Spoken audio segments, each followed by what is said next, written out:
ماں کی خدمت کی وجہ سے۔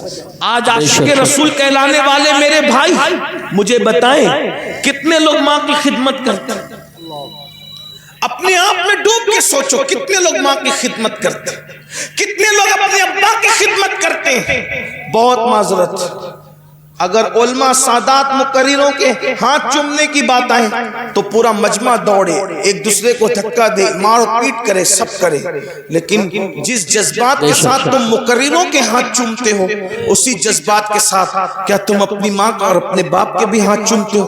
باتیں کڑوی ہے، لیکن ایک بات یاد رکھنا، کسی بھی مقرر کے پیروں کے نیچے تمہاری جنت نہیں ہے۔ بے شک، کتنا بھی بڑا مقرر ہو، کتنا بھی بڑا مقرر ہو، کتنے بھی بڑے ٹائٹل کے ساتھ ہے، کتنا بھی کامیاب مقرر ہو، کتنا بھی بڑا پیر صاحب، کتنا بھی بڑا عالم صاحب، کتنا بھی بڑا خطیب، کتنا بھی بڑا ادیب، بتاؤ کیا حدیث ہے ان کے لیے کہ ان کے پیروں کے نیچے تمہاری جنت ہے؟ تمہاری جنت کہاں ہے؟ تمہاری ماؤں کے قدموں میں۔ اس کو تو بڈھی کہتے ہیں، ان کو تو ڈوکری ڈوکرا کہتے ہو، اگر وہ کوئی مشورہ دے دے تو چیخ چلا کے کہتے ہو چپ رہو، تمہیں کیا سمجھتا ہے؟ یہی ہے، یہاں آ کر ہاتھ باندھ کے کھڑے رہتے ہو اور اپنے ماں باپ کو آنکھیں دکھاتے ہو۔ یہی عشق رسول ہے ہمارے پاس، یہی محبت رسول ہے۔ بہت سارے ظالم تو ایسے ہیں کہ جن لوگوں نے اپنے ماں باپ کو چھوڑ کر کے سسرال بسا لیا ہے، ماں باپ کی خبر بھی نہیں ہے، ماں باپ بھیک مانگ رہے ہیں کہ کیا کر رہے ہیں، ماں باپ کو کھانا ہے کہ نہیں ہے کوئی فکر نہیں ہے، اور ہم عاشق رسول ہیں۔ اللہ کے بندو یہ عشق مصطفیٰ نہیں۔ اویس قرنی نے بتایا ایک طرف دیدار رسول کتنی بڑی چیز ہے، کبھی سوچا ارے دیدار کرنے سے صحابی بنتا انسان، صحابی، مگر حضرت اویس قرنی نے ماں کے کہنے پہ دیدار رسول کو نہیں گئے ماں کے کہنے پہ، اور ہمیں بتایا ایک وفادار عاشق کیا ہوتا ہے۔ اور آج ہم ماں باپ کو دوا کے پیسے دینے کے لیے بھی ان کو ترساتے ہیں، ان کو تڑپاتے ہیں، انہیں بے چین کرتے ہیں۔ آقا علیہ السلام نے فرمایا اگر تیرے ماں باپ تجھ سے ناراض ہیں تو اللہ تیری نمازیں بھی رد کر دے گا، اللہ تیری عبادتیں بھی رد کر دے گا۔ میرے بھائیوں کہاں ہو؟ توبہ کرو، سچے مسلمان بنو۔ صرف نعرے ہمیں انقلاب نہیں لا سکتے، صرف نعرے ہمیں بدل نہیں سکتے۔ آپ کو میں کہتا ہوں اے گرد و نواز سے آنے والے مسلمانوں، جذباتی نہ بنو، حالات کا مقابلہ کرنا ہے تو عمل کے میدان سے کرو، مسجدوں کو آباد کرو، ماں باپ کے فرما بردار بنو، حلال رزق کو روزی کو لازم پکڑو، عبادت کرو، اللہ کی بارگاہ میں گڑ گڑاؤ، اپنے گناہوں سے توبہ کرو، رب کی بارگاہ میں رجوع کرو، ایک سچے عاشق کی طرح بنو۔ آئیے بات کو اختتام کی طرف پہنچاتے ہوئے، جب دل میں عشق آتا ہے تو گناہ کی نفرت کیسے پیدا ہوتی ہے؟ جب دل میں محبت رسول آتی ہے تو گناہ کی نفرت کیسے پیدا ہوتی ہے؟ ہزاروں واقعات تاریخ میں موجود ہے۔ دنیا ہمیں عشق رسول کی طرف کیوں آنے نہیں دینا چاہتی؟ اس لیے کہ دنیا جانتی ہے جس دن یہ عاشق بنے گا اس دن یہ ہر گناہ سے چھٹکارا پائے گا، اس دن یہ ہر گناہ سے اپنے آپ کو دور کر لے گا، اس دن یہ ہر برائی سے اپنے آپ کو دور کر لے گا۔ اللہ اکبر۔ عاشق بنے گا تو اس کو پتا چلے گا نماز میں میرے محبوب کی آنکھوں کی ٹھنڈک ہے تو وہ نماز بھی پڑھے گا۔ حرام کھاؤں گا حضور کے دل کو تکلیف پہنچے گی تو وہ حرام سے بھی باز رہے گا۔ اللہ اکبر۔ جھوٹ بولوں گا تو حضور کے دل کو تکلیف پہنچے گی، وہ جھوٹ سے بھی باز رہے گا۔ آئیے جو تاریخ کا بڑا خوبصورت سا واقعہ ہے وہ پیش کر کے اپنی بات پوری کر لوں۔ کس طریقے سے بدلتا ہے عاشق، بس عشق پیدا ہو جائے، کس طرح سے تبدیل ہوتا ہے، کس طرح سے اس کی زندگی میں انقلاب آتا ہے، کس طرح سے اس کی زندگی بدلتی ہے۔ اللہ اکبر۔ کہتے ہیں مکہ المکرمہ میں ایک جوان تھا، اس جوان کو دنیا فضالہ کے نام سے پکارتی تھی۔ فضالہ نام کا وہ جوان، اللہ اکبر، بڑا ہسمکھ تھا، ہسمکھ اس کی عادت تھی، ہنسی مذاق اس کی عادت تھی، اور وہ لوگوں سے دل لگی کرتا رہتا تھا، ہنسی مذاق مذاق کرتا رہتا تھا. اور اللہ اکبر اس کا حال یہ تھا کہ ایک لڑکی مکے میں بڑی خوبصورت تھی, اس کا دل اس لڑکی سے لگ گیا تھا, اور جوانی تھی, جوانی کا شباب تھا, جوانی کا جوبن تھا, اس نے لڑکی سے پیار کر لیا, محبت کر لیا, اور لڑکی کے عشق میں وہ مبتلا ہو گیا. جب لڑکی کے عشق میں مبتلا ہوا تو اس کی عادت تھی وہ روزانہ ایک مرتبہ دن میں کعبۃ اللہ کے طواف کو جاتا تھا, اور پھر اس کی عادت یہ تھی جاتے وقت بھی وہ اس لڑکی کے ساتھ بیٹھ کر ہنسی مذاق کرتا تھا, اور آتے وقت بھی اس لڑکی کے ساتھ وہ ہنسی مذاق کرتا تھا. اللہ اکبر. ایک دن فضالہ کا مقدر عروج پر تھا, اوج پر اس کا مقدر تھا, جاتے وقت خوب ہنسی مذاق ہوئی, دیوار شکن کے کہے لگے, اور اس کے بعد جیسے ہی فضالہ نام کے اس جوان نے حرم کعبہ میں قدم رکھا, مطاف حرم میں قدم رکھا, تو اس نے کیا دیکھا, ایک خوبصورت جوان ہے جو پورے انہماک کے ساتھ, خشوع و خضوع کے ساتھ سر کو جھکا کر طواف کعبہ میں مصروف ہے. فضالہ نے غور سے دیکھا تو غور سے دیکھنے کے بعد سمجھ میں آیا یہ کوئی اور نہیں ہے, یہ تو محمد الرسول اللہ ہے, یہ تو مصطفیٰ جان رحمت ہے. اتنا دیکھنے کے بعد اس کے دل میں خیال آیا کہ اللہ اکبر, یہ اکیلے کعبے کا طواف کر رہے ہیں اور کوئی نہیں دیکھ رہا ہے, اگر میں ان کو اس وقت قتل کر دوں تو مکے والے خوش ہو کر مجھے بہت انعام دیں گے, مجھے مالا مال کر دیں گے. وہ آیا اور آنے کے بعد حضور کے ساتھ ساتھ چلنے لگا. اللہ کے رسول صلی اللہ علیہ وآلہ وسلم نے فضالہ کی طرف دیکھا. ذرا غور کیجئے, دیکھیے یہ حضور کی سیرت ہے, حضور کی شان ہے, حضور کی اخلاق ہے. جان کو قتل کرنے کے لیے آیا ہے فضالہ, حضور اس کی طرف دیکھ کے مسکراتے ہیں اور مسکرا کے کہتے ہیں فضالہ کیا سوچ رہا ہے, کیا سوچ رہا ہے؟ اس نے کہا کچھ بھی نہیں. فضالہ کہتا ہے کچھ بھی نہیں. آقا نے فرمایا کیا تو یہ نہیں سوچ رہا ہے کہ محمد تو اکیلے ہیں, انہیں قتل کر دوں گا تو مکے والے انعام دیں گے؟ اور فرمایا ایسے نہیں سوچتے, کمر میں خنجر باندھا ہوا ہے اور میرے قتل کے ارادے سے آئے, ایسے نہیں سوچتے, ایسے نہیں سوچنا.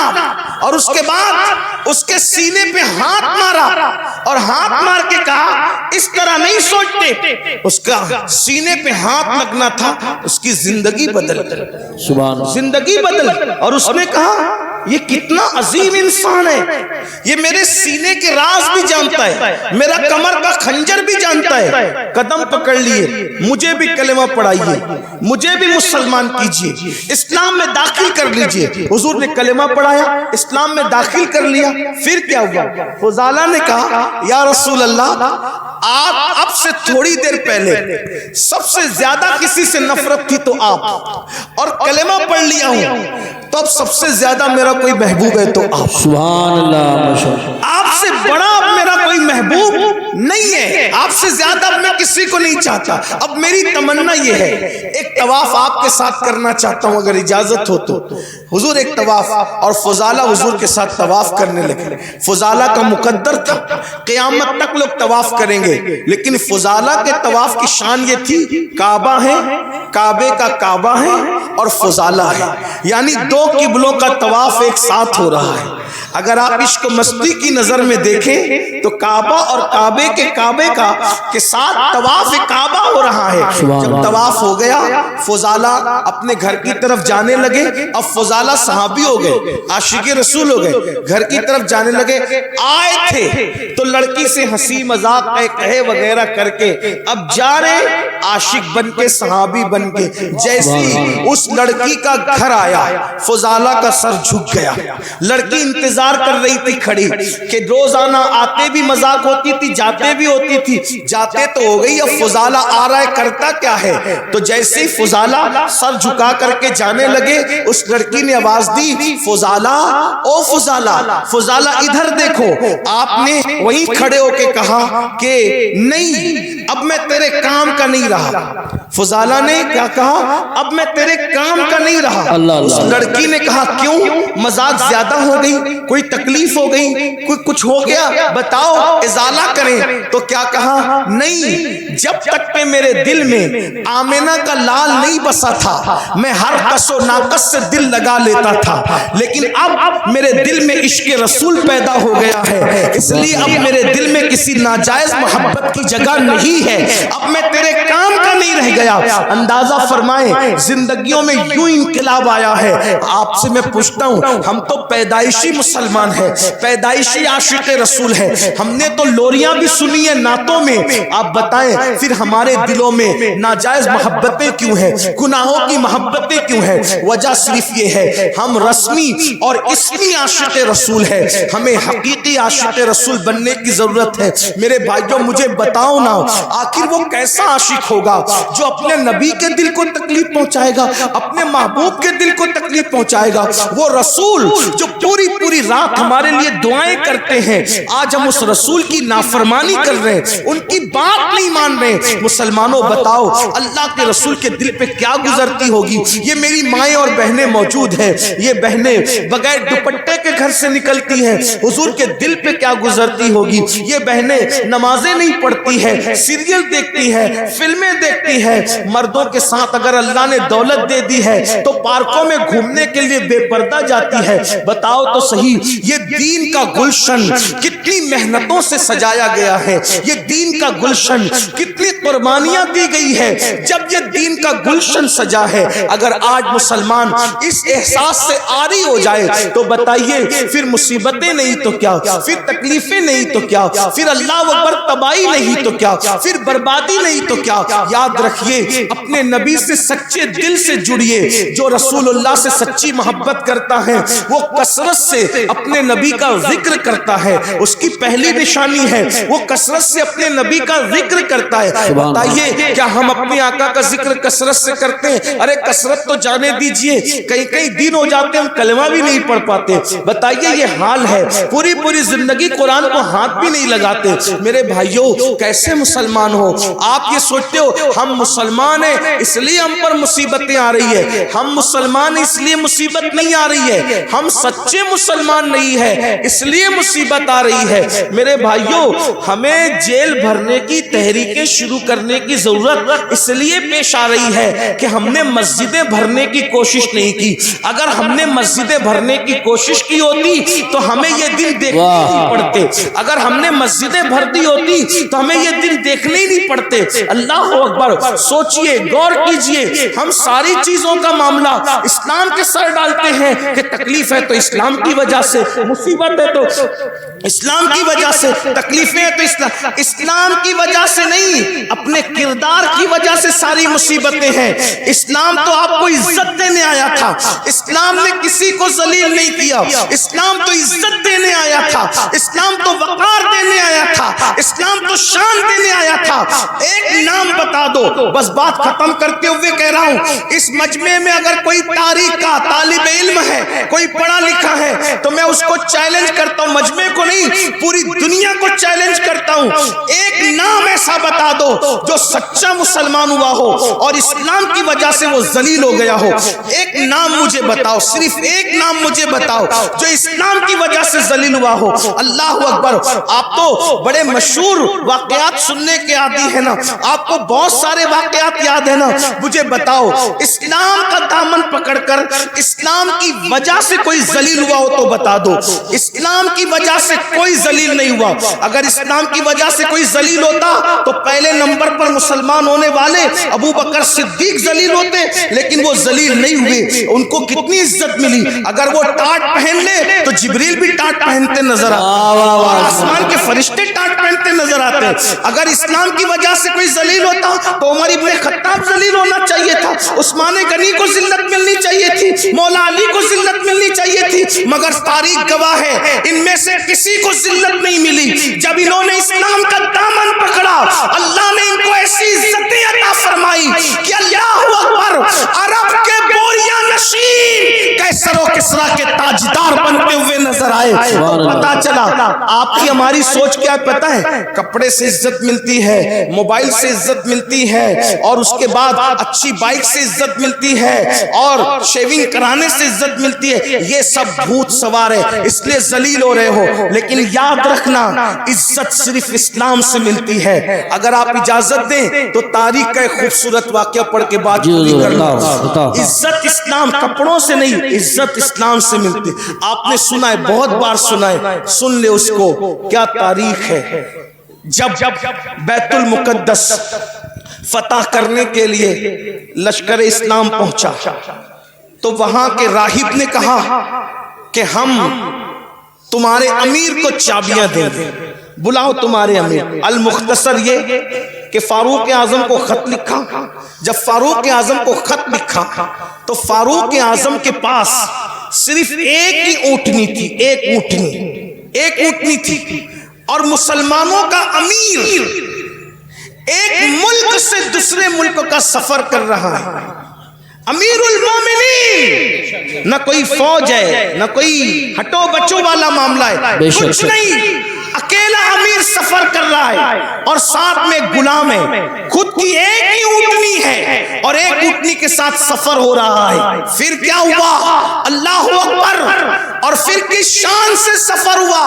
آپ نے فرمایا اپنے غلام سے، دیکھو تھوڑی دیر میں بیٹھوں گا، تھوڑی دیر تم بیٹھو گے. اور اللہ اکبر، دنیا نے یہ تاریخ کے اندر یہ اوراق گواہ ہے، دنیا نے یہ موقع بھی دیکھا کہ امیر المومنین اپنے غلام کو اونٹنی پہ بٹھا کر خود اللہ پیدل چلتے نظر آئے. اور اللہ کی شان یہ، جس وقت تو منزل پر پہنچے تو باری غلام کی تھی اور سیدنا فاروق اعظم نکیل پکڑ کر کے چل رہے تھے. اور حالت یہ تھی اس وقت امیر المومنین کے بدن پر جو جبہ تھا اس پہ پیون لگا ہوا تھا، اور جو موزے پہنے تھے وہ ایڑی کے پاس سے پھٹے ہوئے تھے.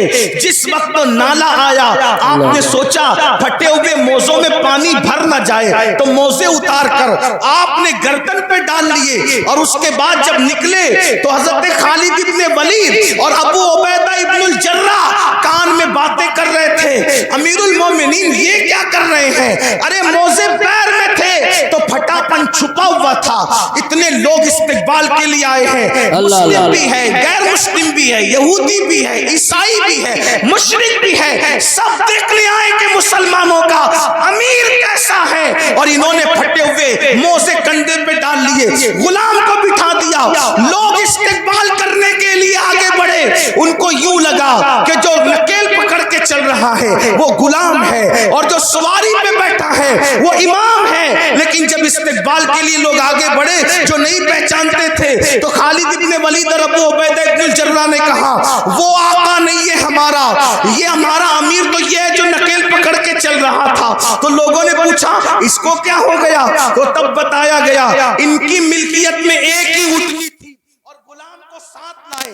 تو انصاف کا تقاضا یہ تھا کہ جتنی دیر یہ بیٹھیں گے اتنی دیر غلام بھی بیٹھے گا، اور جتنی دیر غلام پیدل چلے گا اتنی دیر یہ پیدل چلیں گے. اور باری اس کی تھی. اللہ اکبر. چپکے سے کسی جوان نے کان میں کہا امیر المومنین اتنے لوگ استقبال کے لیے آئے ہیں، پیون والا جبہ پہنا ہے، پھٹا ہوا موزہ کندھے پہ ڈال لیا ہے، آپ نے کیا کیا؟ تو آپ نے غصے میں کنکر اٹھائے اور اٹھا کر کے ان پہ مارتے ہوئے فرمایا کہا حضور علیہ السلام کے پردہ فرمانے کو ابھی ایک صدی بھی نہیں بیتی اور تم اتنی جلدی تمہاری سوچ بدل گئی، اتنی جلدی تمہاری فکر بدل گئی، اتنی جلدی تمہارے خیالات بدل گئے. فرمایا واللہ ہمیں عزت کپڑوں کی اور سواری کی وجہ سے نہیں ملی ہے، ہمیں عزت اسلام کی وجہ سے ملی ہے، نبی کی وفاداری کی وجہ سے ملی ہے. جب تک ہم اسلام کا دامن پکڑے رہیں گے اور حضور سے وفاداری کرتے رہیں گے اس وقت تک اللہ ہمیں عزت عطا فرماتا ہے.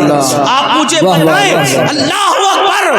جب چابیاں دی گئی تو ساتھ ہی ساتھ وہ عیسائی مسلمان بھی ہوئے اور کہا عمر اگر لاؤ لشکر کے ساتھ آتے تو صرف چابیاں دیتے، لیکن عمر تم اسلام کی سادگی کے ساتھ آئے ہو تو ہم نے چابیاں بعد میں دی ہے، پہلے ہم نے تمہیں اپنی اپنا دل دے دیا ہے اور وہ کلمہ پڑھ کے مسلمان ہو گئے. مسلمانوں بتاؤ آج جتنی دلچسپی بائک میں لیتے ہو, جتنی دلچسپی اچھے کپڑے میں لیتے ہو, جتنی دلچسپیاں اچھے قیمتی جوتوں میں لیتے ہو, جتنی دلچسپیاں ہٹو اور بچوں میں لیتے ہو, اتنی دلچسپی اسلام پر عمل کرنے میں لو.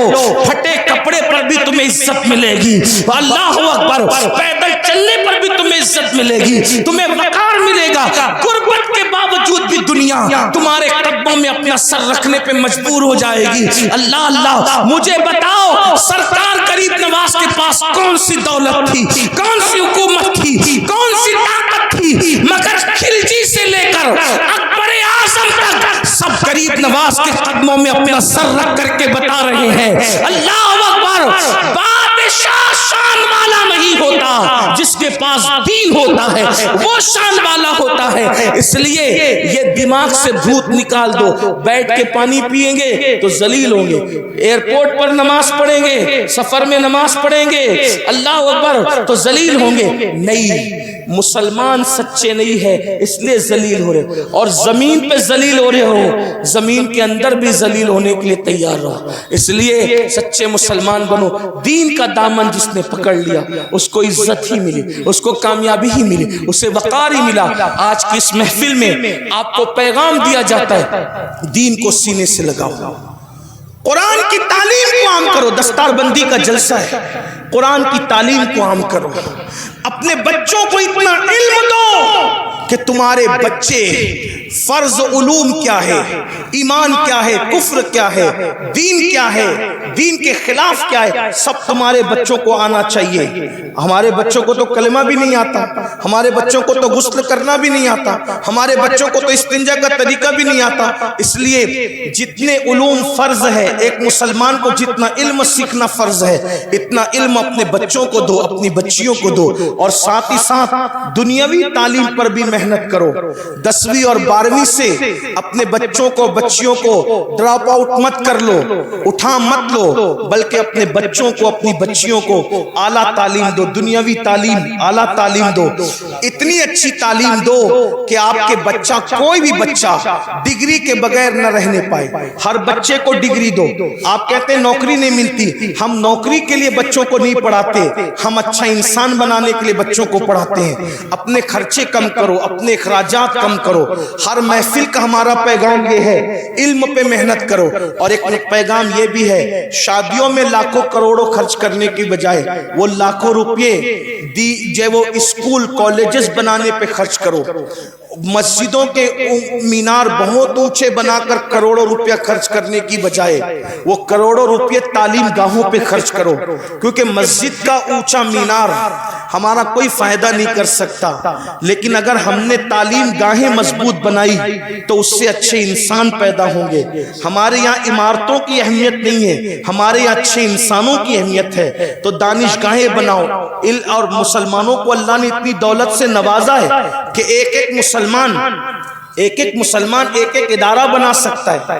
بلکہ جو مالدار ہے میں تو ان کو مشورہ دیتا ہوں کہ 4 فیکٹری ڈالنے کی بجائے 3 فیکٹری ڈالو, اور 1 فیکٹری کی بجائے ایک اچھا اسکول بناؤ.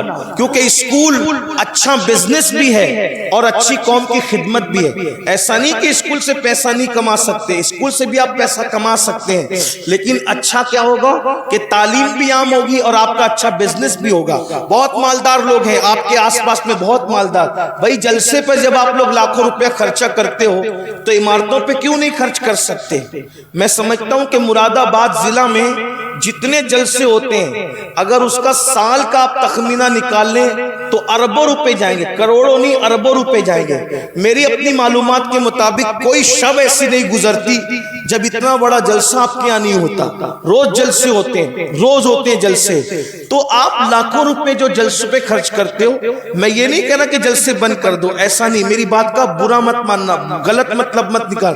جلسے کرو, جلسے کرو, لیکن جلسے سے زیادہ اہمیت عمارتیں بناؤ, تعلیم کو عام کرو. لوگ تعلیم مہنگی کر رہے ہیں, تم تعلیم سستی کرو تاکہ اپنے بچوں کو ہر بندہ پڑھا سکے. اپنے باپ کے نام سے اپنے باپ کے نام سے مسجدوں میں قرآن رکھنے کی بجائے اپنے باپ کے نام سے بچوں کی فیس بھر دیا کرو ایصال ثواب کے لیے. اس لیے کہ ان علماء سے پوچھو کہ جب مسجد میں ابا کے ایصال ثواب کے لیے قرآن رکھتے ہیں وہ برسا برس ہو جاتے ہیں, سینکڑوں قرآن تھپی میں رکھے ہوئے ہیں, کوئی ان کو ہاتھ تک نہیں لگاتا. مسجد کے اندر 10-20 قرآن کے سوا اور زیادہ قرآن کی ضرورت نہیں ہے, اس لیے کہ تلاوت کرنے والے کتنے ہیں. بڑی معذرت کے ساتھ میں کسی کی بے عزتی نہیں کرنے آیا, لیکن میرے بھائیوں دیندار لوگ بھی مسجد میں قرآن کھول کے قرآن نہیں پڑھتے, یہ حالات ہیں. تو پھر آپ اپنے ابا کے ایصال ثواب کے لیے قرآن کیوں مسجد میں رکھتے ہو؟ وہ تو تھپی میں رکھے ہوتے ہیں نا. تو آپ ایصال ثواب کے لیے یہ بھی کر سکتے ہو. آپ علماء سے پوچھئے, علماء بتائیں گے میری بات کی. اگر یہ تائید کریں تو کریں, اچھی باتیں نہیں کر سکتے. اگر یہ تائید تو یہ میری اصلاح کر دیں. ایصال ثواب کا مطلب کیا ہے؟ کوئی بھی ثواب کا کام کرو اور اس کا ایصال کسی کی بھی روح کو کر دو تو اس کو ثواب تو ملے گا. تو اپنے ابا کے لیے آپ چنے تقسیم کرنے کی بجائے آپ اپنے ابا کے ایصال ثواب کے لیے قلم تقسیم کرو نا. آپ اپنے ابا کے ایصال ثواب کے لیے کتاب تقسیم کرو نا. آپ اپنے ابا کے ایصال ثواب کے لیے کاپیاں تقسیم کرو نا. یہ بھی تو ایصال ثواب کی ایک شکل ہے. اپنے اماں کے ایصال ثواب کے لیے کپڑے تقسیم کرنے کی بجائے اپنے اسکول کے بچوں کو یونیفارم تقسیم کرو, یہ بھی تو ہو سکتا ہے. تھوڑا سوچ بدلو, خیال کرو. دیکھیں ایک بات میں آپ کو بتاؤں, آپ کو ایک بات طویل ہو رہی لیکن ایک بات بتاؤں. ایک بادشاہ کے دور میں حوض پر سپاہی لوگ پہرے دیتے تھے اور نسلن بعد نسلن وہ چلتے آ رہا تھا. سپاہی وہاں کھڑے رہتے تھے, حوض پہ پہرا دیتے تھے, کھڑے رہتے تھے, حوض پہ پہرا دیتے تھے. تو بادشاہ لوگ بدلتے رہے لیکن حوض پہ پہرا قائم رہا. ایک دن بڑا ہوشیار بادشاہ آیا, اس نے بولا کہ یہ جو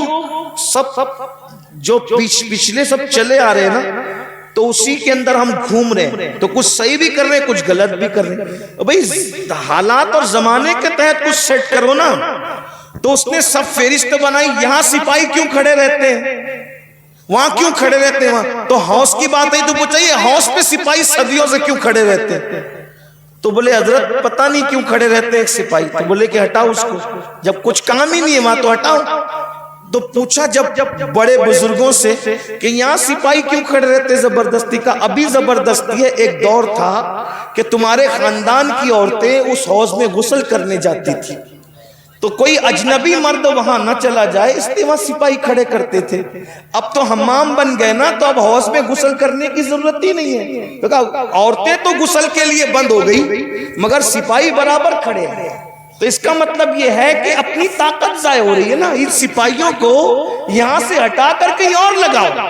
تب ہر بندہ کیا کر رہا ہے کہ میں اپنے ابا کے لیے کنویں کھدواؤں گا, میں اپنے ابا کے لیے کیونکہ کنواں کھدوانے کا ذکر حدیث میں آیا ہے. اللہ کے بندوں بالکل کنواں کھدوانے کا ذکر حدیث میں آیا ہے, لیکن حدیث میں کیوں آیا ہے ان علماء سے پوچھو. حدیث میں کیوں آیا ہے ان علماء سے پوچھو. تو کہا کیوں آیا ہے بھائی, اصل میں حدیث میں اس لیے آیا کہ اس دن جس دن حضرت سعد نے پوچھا تھا کہ میری ماں کا انتقال ہو گیا, میں اس کے ایصال ثواب کے لیے کیا کر سکتا ہوں, تو اس وقت تو مدینے والوں کو پانی کی بہت ضرورت تھی. توجہ ہے آپ کی, اس وقت تو مدینے والوں کو پانی کی بہت ضرورت تھی. تو جس کی ضرورت تھی حضور نے اس کی طرف ان کی توجہ دلائی اور فرمایا ضرورت پانی کی ہے تو کنواں کھدوا دو. کنواں کھدوانا مقصود نہیں تھا, ضرورت پوری کروانا مقصود تھی. تو ایصال ثواب کا معاملہ سمجھ میں آیا, معاملہ کنویں کا نہیں ہے. ہمیں اشارہ دیا گیا اگر ایصال ثواب کرنا ہے تو قوم کو جس کی ضرورت ہے اس کے ذریعے سے ایصال ثواب کرو, تاکہ تمہارے باپ داداؤں کو ثواب بھی مل جائے اور قوم کی ضرورت بھی پوری ہو جائے. اب بات سمجھ میں آئی. تو اس وقت تو کنویں کی ضرورت تھی, آج ہماری قوم کو تعلیم کی ضرورت ہے. کسی دور میں قوم کو روٹی کی ضرورت تھی, آج ہماری قوم کو یونیفارم کی ضرورت ہے کہ بچوں کا اسکول کا یونیفارم ہم تقسیم کریں لباس کی شکل میں. کل ہمارے جو ہے وہ لوگوں کو پان یا چنے کی ضرورت تھی تو بزرگوں نے وہ تقسیم کرایا, آج ہمارے بچوں کو قلم کی ضرورت ہے, اس لیے یہ تقسیم ہونا چاہیے. مطلب یہ ہے کہ ایصال ثواب کا جو تصور ہے وہ قوم کی ضرورت ضرورت کے مطابق ہے، اس لیے جیسی ضرورت ہے ویسے کے مطابق کرو۔ یہ میں نے ایک اپنا چھوٹا سا جو وہ کوشش کر کے ایک مطالعہ پیش کیا ہے۔ یہ صحیح بھی ہو سکتا ہے اور یہ غلط بھی ہو سکتا ہے۔ اگر صحیح ہے تو من جانب اللہ ہے، اور اگر غلط ہے تو میرے نفس کی شرارت ہے۔ اس پر میں اللہ کی بارگاہ میں توبہ کرتا ہوں، لیکن آپ سے اتنا ضرور کہتا ہوں، اپنے بچوں کو پڑھاؤ اور بہت پڑھاؤ، تعلیم کے لیے بہت محنت کرو۔ 8 گھنٹہ نہیں، اگر 16 گھنٹہ محنت کرنا پڑے تو آپ محنت کرو، لیکن کسی بچے کو ان پڑھ مت رہنے دو، جاہل مت رہنے دو، خوب پڑھاؤ۔ اگر لوگوں کے کندھے سے کندھا ملا کر جینا ہے، لوگوں کے کندھے سے کندھا ملا کر کھڑے ہونا ہے، لوگوں کے ساتھ ساتھ چلنا ہے، تعلیم کے بغیر نہیں چل سکتے۔ تعلیم حاصل کر کے لوگوں کی ضرورت بن جاؤ، لوگوں کی ضرورت بن جاؤ، لوگوں کے پیچھے تم کو پھرنا نہ پڑے۔ اتنی صلاحیت پیدا کر لو لوگ تمہارے پیچھے پیچھے پھریں، اور کوشش کرو گے تو کوئی مشکل نہیں ہے، کوئی بعید نہیں ہے۔ ہر دور میں مسلمان علم کا امام ہوا ہے، اس دور میں بھی یہ مسند آپ کو سنبھالنی ہے۔ ماؤں سے کہتا ہوں غربت کا بہانہ نہ کرو، تم حوصلہ کرو گی، اپنے شوہر کا ساتھ دو گی تو تمہارا شوہر تمہارا ساتھی بن کر بچوں کو آگے پڑھائے گا۔ اللہ پاک سے دعا کرتا ہوں، اللہ سب سے پہلے مجھے آپ سب کو عمل کی توفیق عطا فرمائے۔ گفتگو کے درمیان اگر کوئی غلطی ہو تو اللہ پاک معاف فرمائے۔ استغفر اللہ ربی من کل ذنب واتوب الیہ وما علینا الا البلاغ۔ السلام علیکم ورحمۃ اللہ۔